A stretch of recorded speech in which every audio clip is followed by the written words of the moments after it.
All right, this is Team 43 with Artifact 6. Our sprint goal this round was to implement the unit conversions into the app that we started last sprint, and then also implement the region partition for our data that the sponsor requested and get started on the quality plan testing. This was another successful sprint. We were able to integrate the units of measure across the app, and from last sprint we created this. It allows you to create units, create conversions, but now it wasn't fully integrated in the app, and now you can see it when you go to add an item.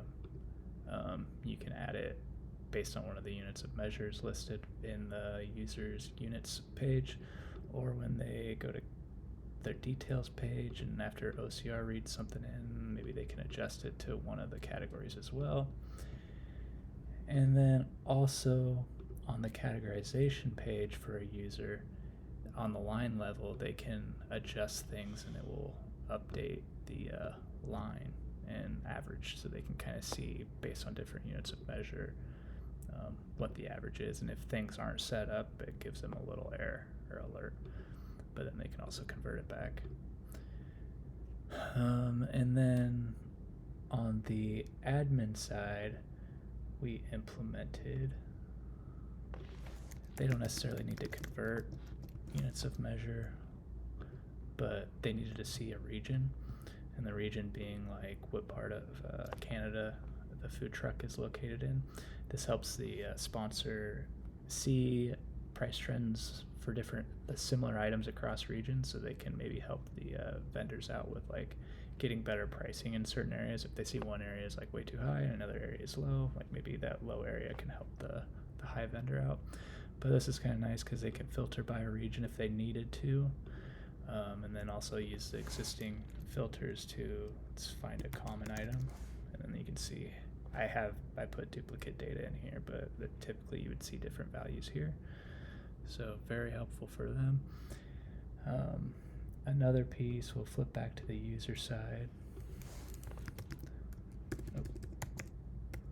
Another thing that was implemented this sprint is just a little bit more control on the app so that the user doesn't mistakenly remove things. In the past, we just had buttons here that you could click and it would automatically delete data, but we replaced that with these checkboxes that can delete things. So it's more of a two-step process rather than a one-step, and there's the data's gone. Sorry for the mistake.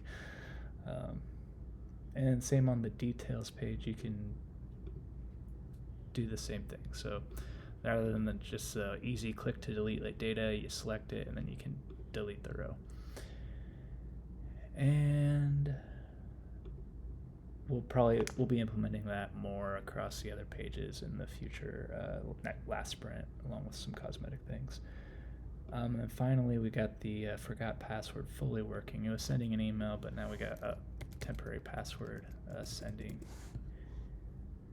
the user. So let's just use my personal,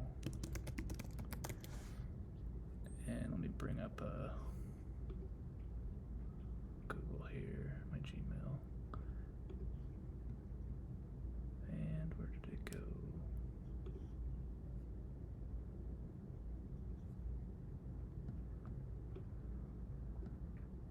Hold on. Here we go. Here's my Gmail. I'll try to shrink this down so we can fit everything. But we'll send the reset link. Password reset. Gave me a random password. And then I can now use that in here and access the app. And then we did some quality testing this round, but we haven't fully implemented that, so we're going to continue to work on that. And going in our next sprint, we talked to the sponsor, and pretty much all the requirements are met. We're just going to kind of work on some bug fixes and cosmetic issues in the last sprint, but feel pretty good about our project. Thank you.